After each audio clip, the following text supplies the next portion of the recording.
जो आज भी शान और गुरूर के साथ देश का तिरंगा लहराया जाता है।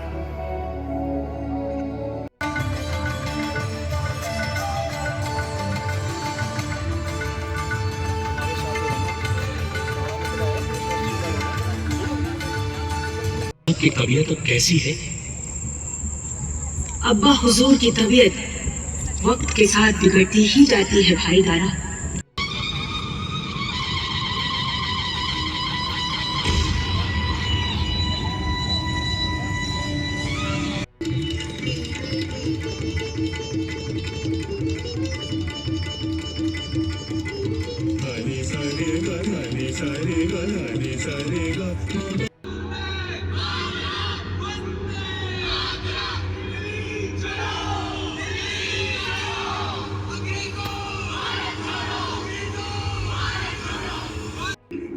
At the stroke of the midnight hour, when the world sleeps, India will awake to life and freedom. मातृभूमि के लिए जीना, तभी 75 साल तक देश को यहाँ तक पहुँचाने में जिन जिन लोगों ने योगदान किया, उनका पुण्य स्मरण हुए काम आएगा। जय हिंद। ये वाला व्लॉग जो है वो हमारे रेगुलर व्लॉग से थोड़ा सा अलग है। उसका कारण ये है कि हम कहीं ट्रैवल नहीं कर रहे हैं। हम लाइट एंड साउंड शो के लिए गए थे लाल किला पे। वहाँ पे जो चीज़ें हुई, जो इवेंट था वो काफ़ी अमेजिंग था। वो देख के मज़ा आ गया। एंड वो पूरा हम उसे एडिट नहीं कर सकते थे, एडिट आउट हमने किया नहीं है। जैसे था वैसे हमने अपलोड कर दिया। मतलब शौक हो गए थे उस इवेंट को देख के। बहुत एक्चुअली एक तो बहुत बड़ा इवेंट था, ऊपर से ऐसा भी कोई पार्ट नहीं था जिसे हम कट आउट करके निकाल सके। और वो पूरी एक स्टोरी वाइज चल रही थी, तो उसे एडिट करना हमारे बस की बात नहीं थी, क्योंकि वो इतना अमेजिंग था और इतना शानदार था कि मतलब पूछो मत। लेकिन देखो, ये पूरा व्लॉग एक ही है और एक पूरी स्टोरी लाइन पे चल रहा है। और अगर आप इतिहास पे यकीन करते हैं और चाहते हैं कि उन्हें बेहतर तरीके से जाने, तो शायद ये व्लॉग आपको बहुत ज़्यादा अच्छा लगेगा और ये आपको एंड तक हुक करके रखेगा। दिल्ली और बेसिकली दिल्ली और लाल किला इसकी पूरी हिस्ट्री है, जब से शुरू हुआ तब से लेके अभी तक की, आज़ादी के टाइम तक की। तो आप देखिए कैसा है। एंड वीडियो देखे ना देखे, अगर कभी मौका मिले तो लाल किला में जाके ये जो इवेंट है ज़रूर देखना। सुनी कहानियों का जागीरदार नहीं, मैं खुद कहानीकार हूँ। मैं वक्त हूँ, वक्त। आज आप सब मुझे अपने कुछ कीमती पल दे रहे हैं। इत्तेफाक माने या तंज, पर वक्त को वक्त सौंप रहे हैं आप। तो लीजिए मेरी तरफ से ये 400 साल इस किले को।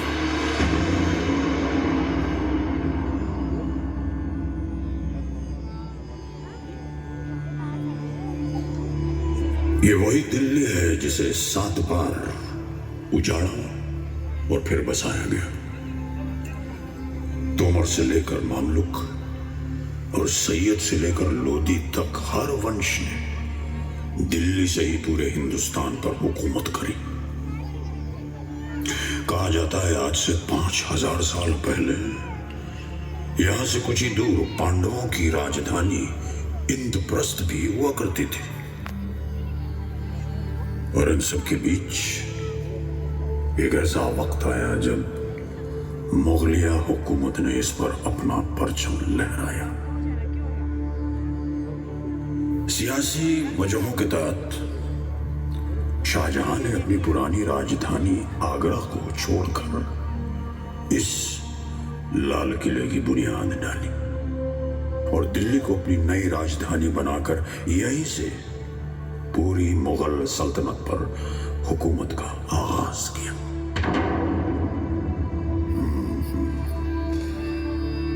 कभी इस लाल किले से गजलों की मिठास, तो कभी शमशीर का जलवा और तोप की गूंज।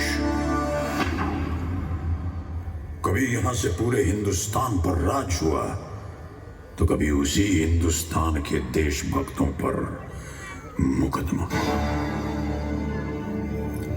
न जाने कितनी दफा इसे लूटा गया, इस पर खौफनाक हमले हुए, न जाने क्या क्या देखा है इन दीवारों ने। पर ये लाल किला ही तो है जिसने मुझे यानी कि वक्त को ये सब सहने के बावजूद मात दे दी। न सिर्फ पिछले 400 साल से ये यहां बेबाक और निडर खड़ा है, बल्कि आज भी हिंदुस्तान का बुलंद निशान है।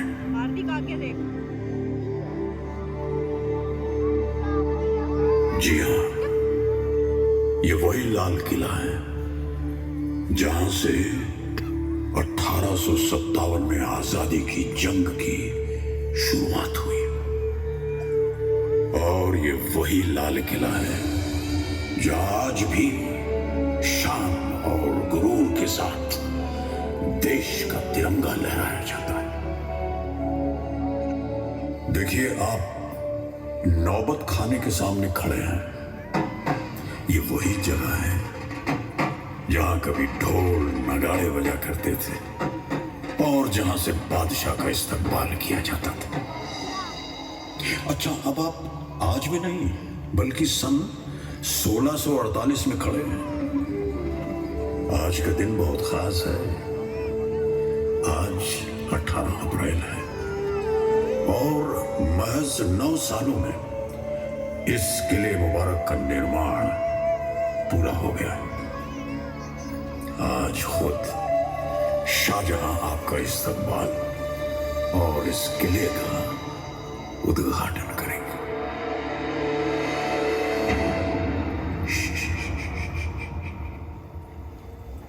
अपनी नजरें जरा नीची कर लें। शाहजहां की चहेती बेटी, शहजादियों की शहजादी जहानारा अपनी कनीजों के साथ नौबत खाने की तरफ तशरीफ ला रही है।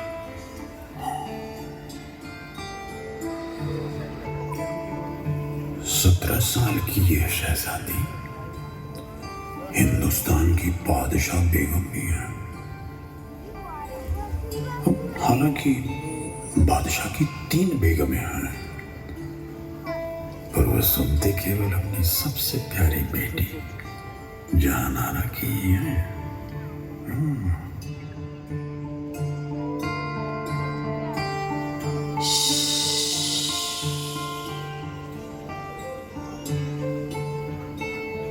कुछ सुना तुमने? क्या सुनना है बादशाह बेगम? कल कल बहती यमुना की लहरों की आवाज, कितनी सुरीली है इसकी तान। वालिद साहब ने अपनी नई राजधानी के लिए ये जगह चुनी है। यमुना हमारी हिफाजत भी करती है, खुशहाली, तरक्की और हमेशा आगे बढ़ते रहने की नसीहत भी देती है। सुनो, गौर से सुनो, यमुना गाती है। जी बादशाह बेगम, सचमुच बहुत सुरीली है ये आवाज, जैसे छेड़ दिया है किसी ने राग दरबारी। नहीं नहीं, ये तो है राग हिंडोल। शहजादी साहिबा, देर हो रही है, हमें चलना चाहिए। बादशाह हुजूर दीवाने आम पहुंचते ही होंगे। हाँ हाँ, तो फिर चलो, जल्दी चलो। आज तक आप शाहजहां से सिर्फ किताबों के पन्नों में मिले होंगे।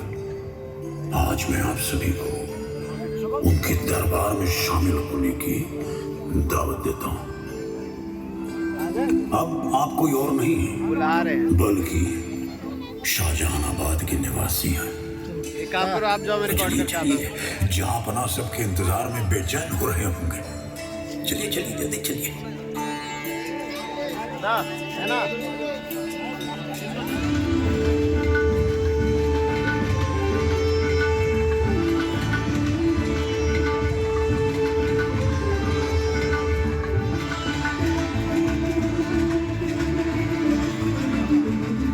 अरे यहाँ से आ रहा था।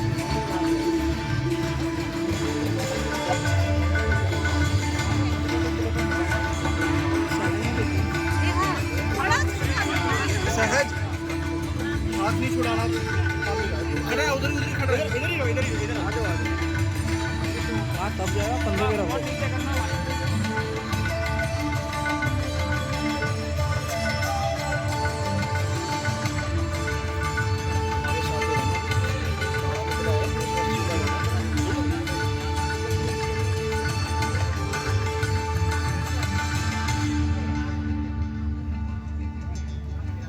आज का दिन बहुत खास है। आज 18 अप्रैल है और मैं सुनना सामने इस किले मुबारक का निर्माण पूरा हो गया है। आज खुद शाहजहां का इस्तेमाल और इस किले का उद्घाटन करेंगे।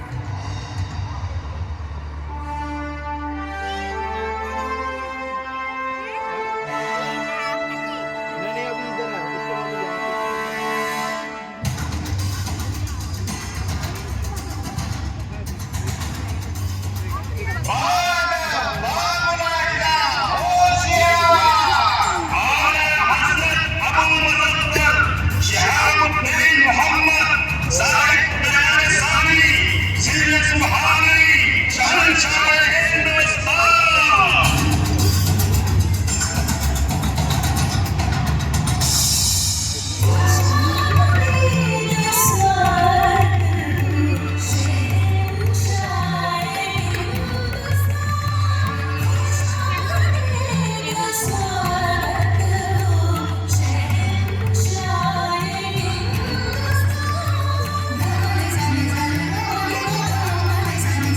यहाँ कोई लड़की है।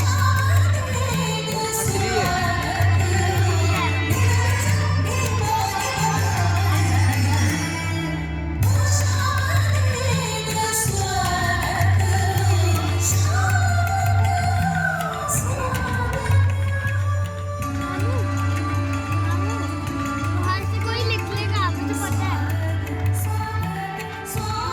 अभी आ रहा है कोई, पक्का कोई आ रहा है यहाँ पे। वहाँ से भी आना है।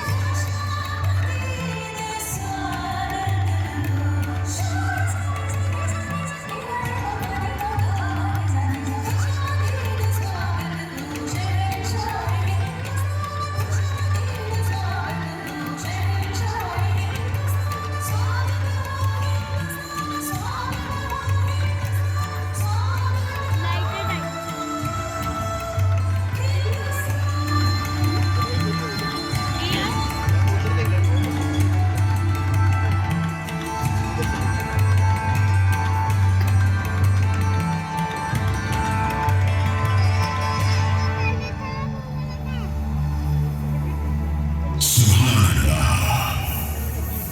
बरसों के इंतजार के बाद आज ये मुबारक दिन आ पहुंचा।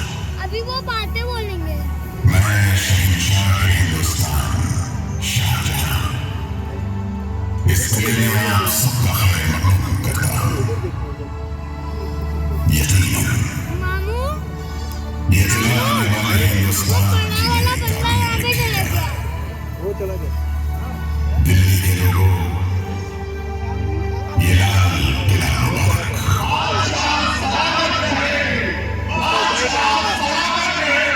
शहजादा दारा शिकोह, शहजादी जहानारा और शहजादी रोशनमाला, आप बताएं कैसी लगी हमारे ख्वाबों की ये गाड़ी? इस किले पर 1000 सदके अब्बा हुजूर। सच कहूं तो ऐसा लग रहा है जैसे खुदा की जन्नत को अब जमीन पर ले आए हैं।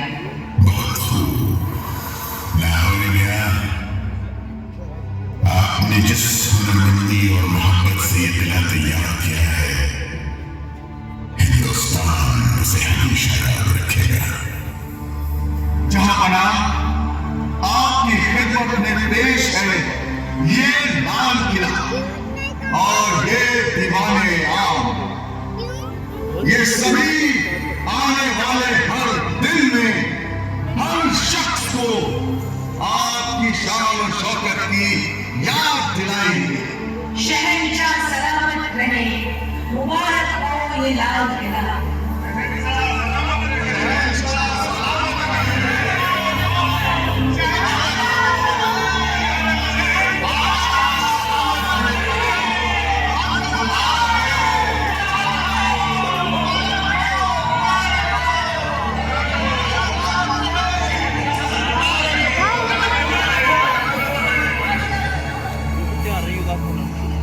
इतिहास को किताबों के पन्नों के जरिए पढ़ने में और इतिहास के खेल को अपनी आंखों से देखने में जमीन आसमान का फर्क होता है।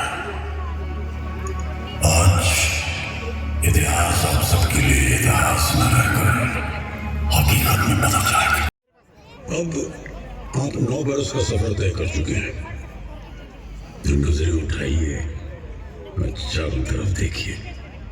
दीवाने खास की शोभा में शामिल ये सभी हसीन इमारतें, ये हमाम, मोती मस्जिद, ये खास महल और रंग महल। जिस दीवाने खास पर आप इस वक्त मौजूद हैं, वहीं किसी रोज शिको ने भगवत गीता और कई उपनिषदों का फारसी में अनुवाद किया था। इसी दीवाने खास में तानसेन का दामाद गण समुद्र अपनी मधुर आवाज में ध्रुपद राग गाकर सबको सम्मोहित कर लेता था। सूरसेन की बीन और सुखसेन की रबाब की मधुर धुन भी सदा यहीं से सुनाई दिया करती थी। और इसी दीवाने खास से किसी जमाने में तय होती थी सल्तनत और पूरे हिंदुस्तान की किस्मत। बट जिसको मिडल दिया वो मिडल वाली अलग ही है भाई। हाइट वाइज, बॉडी वाइज, इधर से देखो ना, लंबी है जो बीच में जो क्या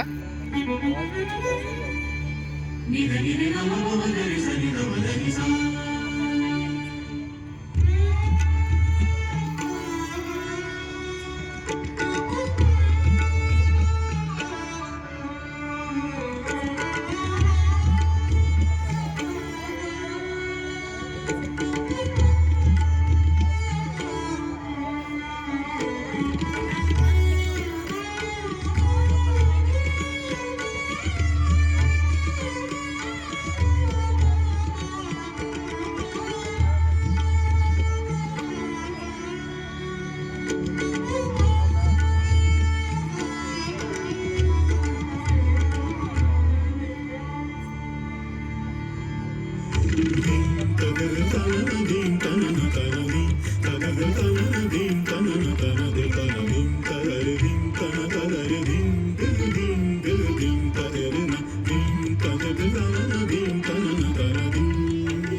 इन 9 बरसों में बहुत कुछ बदल गया है। आज हालात कुछ नाजुक है, लिहाजा किले में तनाव का माहौल है। जहां वालिद साहब की तबीयत अब कैसी है? अब्बा हुजूर की तबीयत वक्त के साथ बिगड़ती ही जाती है भाई दारा। जैसे ही ये खबर बाहर पहुंचेगी कि बादशाह की तबीयत नासाज है, दुश्मन ताकतें सर उठाने लगेंगी। तख्त की हिफाजत के लिए जंग के मैदान में भी उतरना पड़ सकता है। वक्त हाथ से फिसलता जा रहा है दारा। कुछ भी हो सकता है। हमें हर मुश्किल के लिए तैयार रहना होगा, चाहे जंग ही क्यों ना हो। दारा शिकोह सभी से अलग था। उसे तो यकीन था कि हिंदू धर्म और इस्लाम के एक होने में ही हुकूमत की भलाई है। दोनों संस्कृतियों के मिलाप के लिए वो हिंदू साहित्य, समाज, संगीत और तौर तरीकों को समझने की पूरी कोशिश में लगा था। शायद यही वजह थी कि कट्टरपंथी औरंगजेब ने खून खराबे के बल पर तख्त को हासिल कर लिया।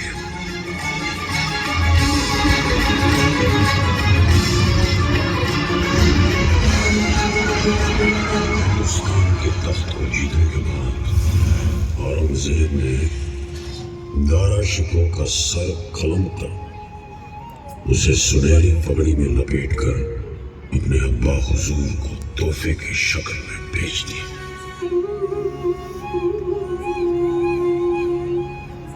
औरंगजेब की हुकूमत में लाल किले में संगीत, नृत्य, कविता और कला जैसे हर हुनर पर सख्त पाबंदी लगा दी। इस हुकूमत के अंत के साथ ही पूरी मुगलिया हुकूमत की पकड़ हिंदुस्तान पर कमजोर होती गई। दक्षिण में मराठे, पंजाब में सिख, असम में बहर और न जाने कितनी जगहों पर अलग अलग बाज ताकतें खड़ी होने लगी। सबकी नजर अब मुगलिया हुकूमत के शाही तख्त पर थी।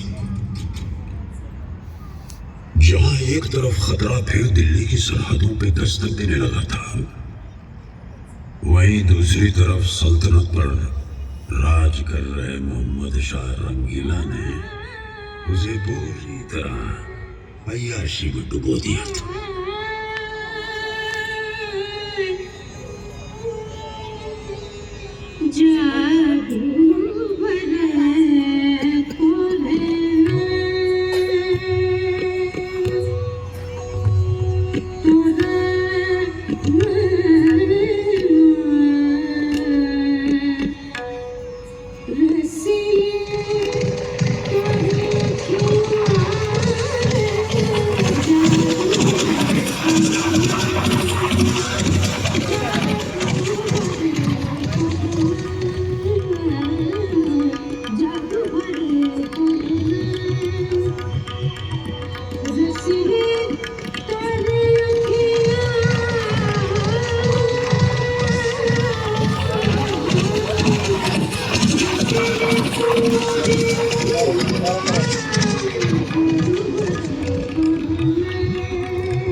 फारस से एक ऐसा तानाशाह आया जिसने लाल किले की शान को पल भर में मिट्टी में मिला दिया। वो तानाशाह था नादिर। उसने दिल्ली की इज्जत को तार तार कर देने के बाद रंगीला को अपना बंदी बना लिया। मैं हूं नादिर शाह अफसार। लोग कहते हैं मुझे नादिर कुली बेग फारस की तलवार।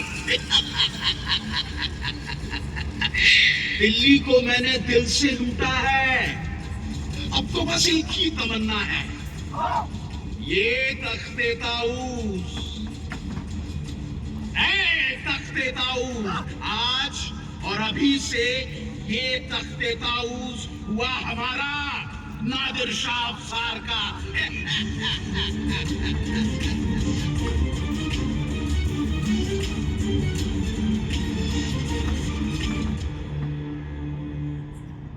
कहते हैं दिल्ली की लूट को नादिर शाह 700 हाथी, 400 ऊँटों और 12,000 घोड़ों पर लाद कर फारस ले गया था। इसी लूट में शामिल था मुगलों का मशहूर तख्ते ताऊस। कई कीमती रत्नों से बना ये तख्त कभी मुगल सल्तनत की शान की निशानी हुआ करता था। न जाने कितने दिनों तक चली थी ये दिल्ली, पर इस डगमगाती हुई हुकूमत के पास अभी एक और नूर बाकी था, कोहिनूर। उस जमाने में कोहिनूर का वजूद महज एक अफवाह थी। अब कैसे न होती, रंगीला ने उसे अपनी पगड़ी की वटों में जो छुपा कर रखा था। किसी को नहीं मालूम था कि वो कीमती हीरा इसके पास है। सिर्फ एक नूरबाई ही थी जिससे रंगीला का ये राज छुप नहीं पाया था। बदकिस्मती से नूरबाई का रंगीला के अलावा एक और यार था, नादिर शाह, और उसने ये राज नादिर को बता दी। अब नादिर की नजर कोहिनूर पर थी। उसने मोहम्मद शाह को आगरा बुलवाया।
पगड़ी बदलने के रिवाज के बहाने हीरे को हासिल कर लिया।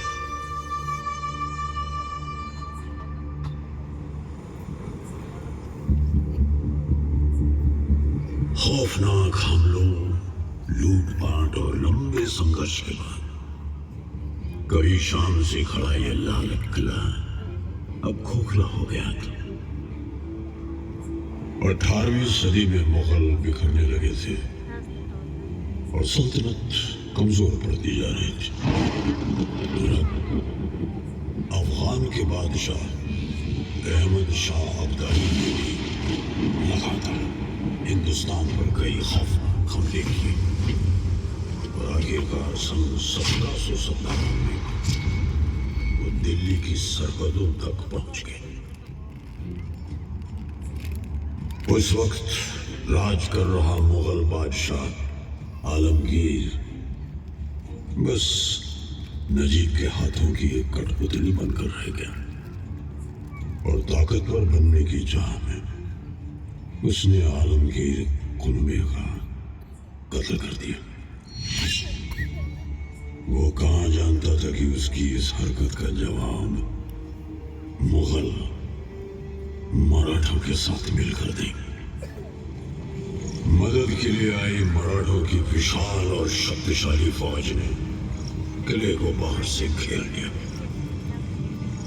अब नजीब या तो मराठों की हर शर्त मान ले या फिर मरने के लिए तैयार हो जाए।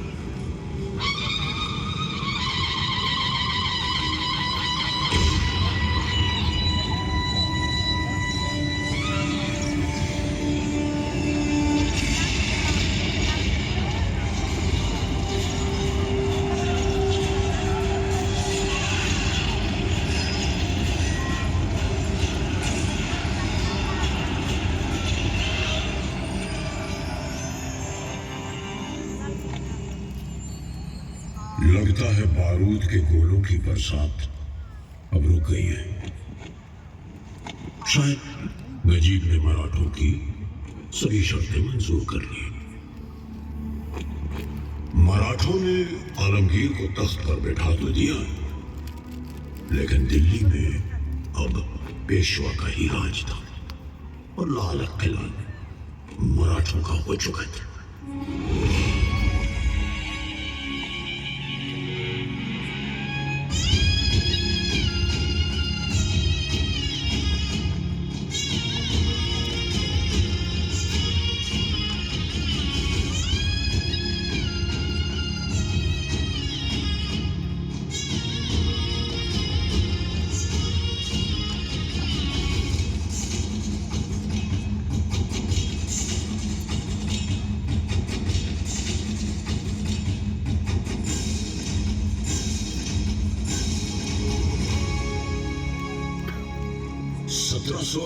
से लेकर लगभग 20 सालों तक मराठे दिल्ली में मौजूद रहे, लेकिन किस्मत ने एक बार फिर पासा फेंका और वो भी अपनी हुकूमत दिल्ली में ज्यादा दिन नहीं चला पाए। सुनाई दे रहा है? वही भारत के इतिहास में बसी एक दर्दनाक याद को जन्म देने वाली ब्रिटेन से आई ईस्ट इंडिया कंपनी। और ईंट का जवाब पत्थर से देने वाले भारतीय कहाँ चुप बैठने वाले थे। जगह जगह विद्रोह की आग भड़कने लगी। नाना साहब, तातिया टोपे, अजीमुल्ला, बांदा का नवाब और झांसी की रानी अब आजादी की जंग के लिए तैयार होने लगे। गुप्त पैगाम कमल और रोटी के जरिए गांव-गांव घूमने लगे ताकि अंग्रेजों को इस बगावत की खबर न लगे। 10 मई 1857 के दिन क्रांतिकारी आजादी का नारा लगाकर मेरठ से दिल्ली की ओर निकल पड़े, बादशाह हिंद को अपने फर्ज की याद दिलाने। बादशाह हिंद यानी कि मुगलिया हुकूमत का आखिरी वारिस बहादुर शाह जफर। बादशाह सलामत रहे। हुजूर, अंग्रेजों की ये कंपनी पिछले 100 सालों से अपने निजी मकसदों के चलते हमारा इस्तेमाल कर रही है। सरहदें तो तब पार हुई जब हमें जबरन राइफल इनफील्ड 54 थमा दी गई। इस राइफल को चलाने के लिए कार्टेज को मुंह से फाड़ना पड़ता है। कार्टेज को दांत से फाड़ने का मतलब गाय और सूअर की चर्बी को अपने मुंह से लगाना।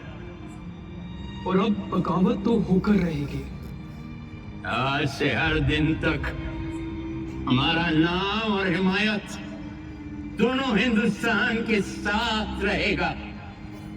हम सब एक होकर अपनी जमीन की आजादी के लिए जंग लड़ेंगे।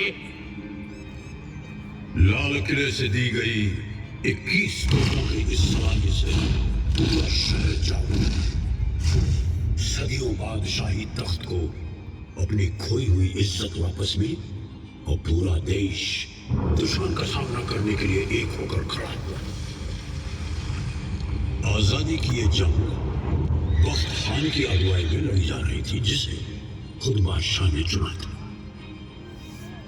हिंदुस्तानी फतेह के बहुत करीब थे जब बख्त खान ने बादशाह से अपनी अगुवाई में एक आखिरी जंग लड़ने की दरख्वास्त की। बादशाह ने बख्त खान की बात मान तो ली, लेकिन उन्हें क्या मालूम था कि उनके महल में ही अंग्रेजों के वफादार खबरी छुपे बैठे हैं। कोई और नहीं बल्कि उनके अपने परिवार के सदस्य। बदकिस्मती से वो गद्दारों के बहकावे में आ गए और उन्होंने जंग में अपने फर्ज को त्याग दिया।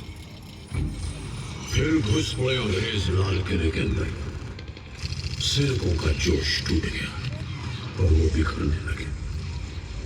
शाही परिवार हुमायूं के मकबरे में जा छुपा। उन्हीं के बीच छुपे हुए गद्दारों ने बादशाह से आत्मसमर्पण करवा दिया और अंग्रेजों ने मौका मिलते ही लाल किले पर कब्जा कर लिया। दिल्ली में लूट के नजारे थे और अंग्रेज अफसर हॉटसन को अपने कातिलाना इरादों को अंजाम देने का मौका मिल गया था। Major William Hotson, East India Company ने उसे इस बगावत को रोकने और राजद्रोहियों के मन में डर पैदा करने के लिए खास ब्रिटेन से बुलवाया।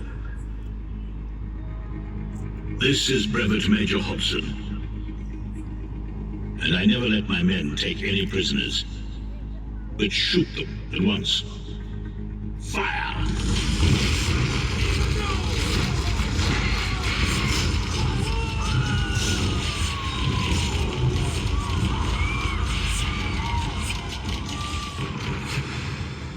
और फिर अंग्रेजों ने लाल किले में चलाया पहला राजद्रोह का मुकदमा। कई शहजादों को फांसी दी, कई इनकलाबियों को मार गिराया। मुकदमे के नतीजे के बाद बादशाह को देश निकाला देकर रंगून भेज दिया गया। कितना है बदनसीब जफर, दफन के लिए 2 गज जमीन भी न मिली कुएं यार।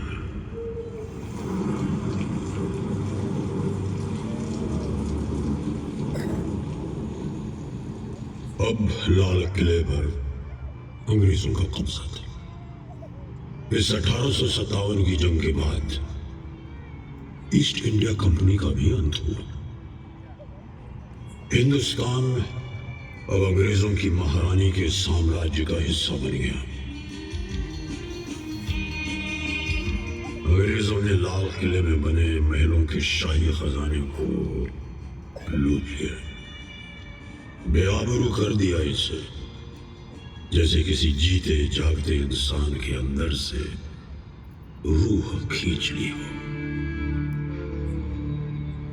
1857 में जो आग देश की आजादी के लिए उठी थी, अंग्रेजों ने उसे दबा तो दिया, लेकिन उस आग ने ज्वाला का रूप ले लिया था।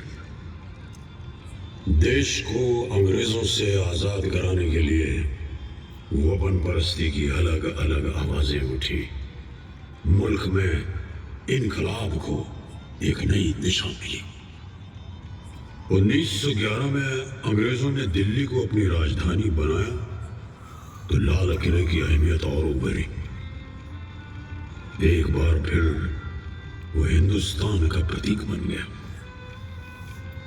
अब हिंदुस्तानी जानते थे कि अंग्रेजी हुकूमत को हटाना है तो लाल किले पर भारत का झंडा फहराना होगा। 1941 में हिंदुस्तानियों ने आजादी की तरफ एक और कदम बढ़ाया और आजाद हिंद फौज का जन्म हुआ। हिंदुस्तान की अपनी फौज। इस आंदोलन की शुरुआत की Subhash Chandra Bose. We have undoubtedly traveled a long way towards the goal of Swaraj, but complete independence has yet to be won.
Azad Hind फौज के सिपाहियों में से लगभग 23,000 शहीद हो गए।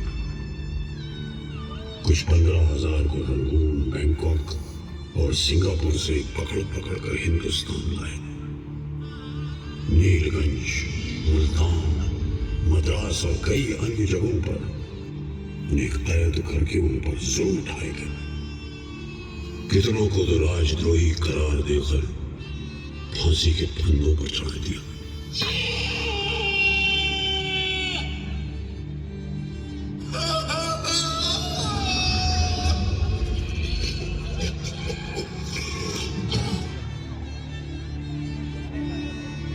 या फिर घटनास्थल पर ही गोली मार दी।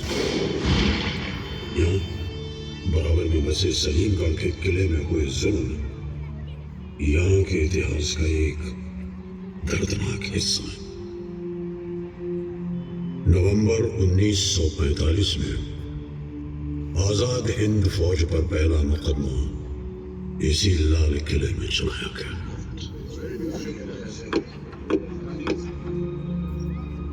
अंग्रेजों से हिंदुस्तानियों की ये एकता बर्दाश्त नहीं हो रही थी। देश के टुकड़े करने के लिए उन्होंने एक और दांव खेला। मुकदमे के लिए 3 अलग-अलग धर्म यानी हिंदू, मुसलमान और सिख से एक सदस्य चुना। लेकिन असर इसका उल्टा। लोगों का संकल्प अब और भी मजबूत हो गया।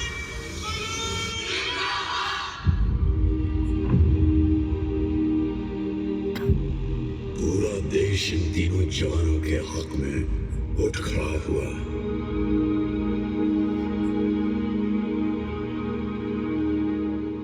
लाल किले से आई आवाज, सैगल, दिल्लो, शाहनवाज,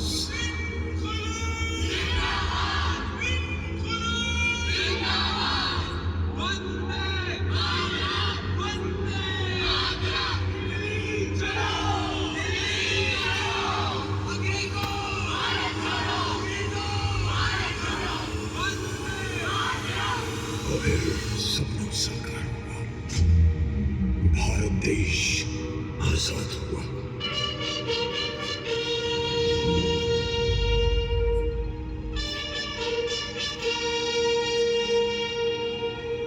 आजादी का तिरंगा बड़ी शान से लहराया गया इस किले पर। At the stroke of the midnight hour, when the world sleeps, India will awake to life and freedom.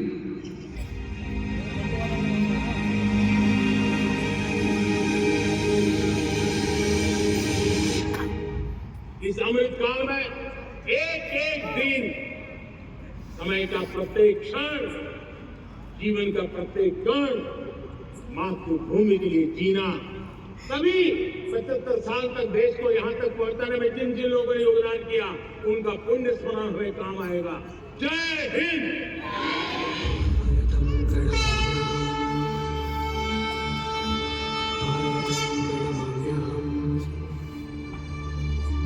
भारतं प्रणमाम्यहम्, भारतं प्रणमाम्यहम्।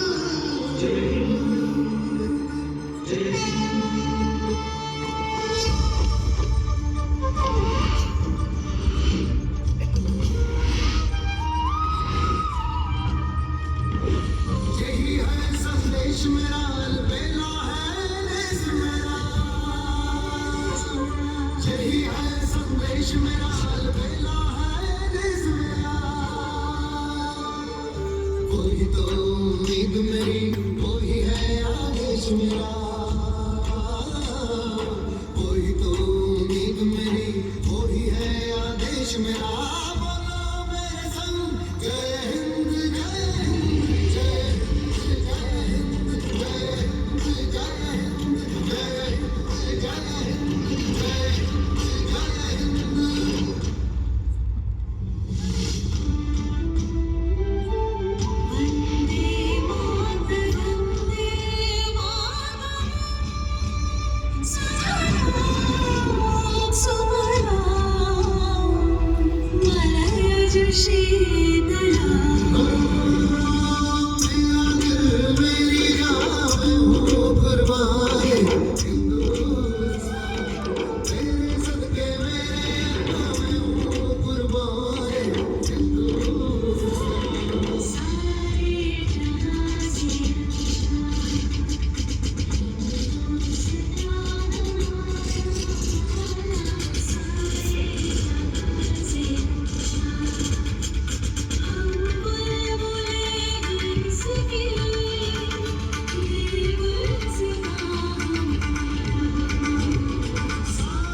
अभी जो शो था वो शो ख़त्म हो गया।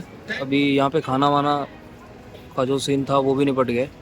हम लोगों ने खाना ले लिया। अभी यहाँ पे खाएंगे नहीं, बाहर जाके खाएंगे या घर जाके खाएंगे या रास्ते में, जहाँ भी होगा देखेंगे। अभी लाल किले के अंदर ही हैं।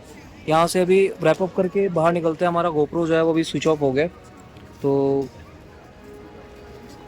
बाकी शो की बात करें तो शो एकदम ज़बरदस्त था। है बाबा, शो तो बहुत बढ़िया था ना? जबरदस्त था, गूज़बम टाइप्स था।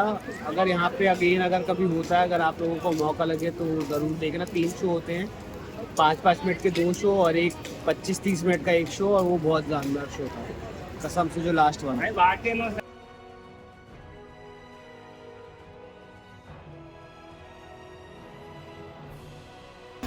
अभी यहाँ से शो ख़त्म हो गया, अब यहाँ से वापस जा रहे हैं। एंड भाई लोग सारे लोग साथ में थे।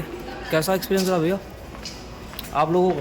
बहुत बढ़िया, मज़ा आया? लाइट एंड साउंड शो एकदम मस्त था, बहुत अच्छा, खाना भी मिला है साथ में। ये कॉम्प्लीमेंट्री, ये बढ़िया है, बाकी सब तो होता रहेगा। दीपक भाई बढ़िया? हाँ बहुत अच्छा। 2 शब्द?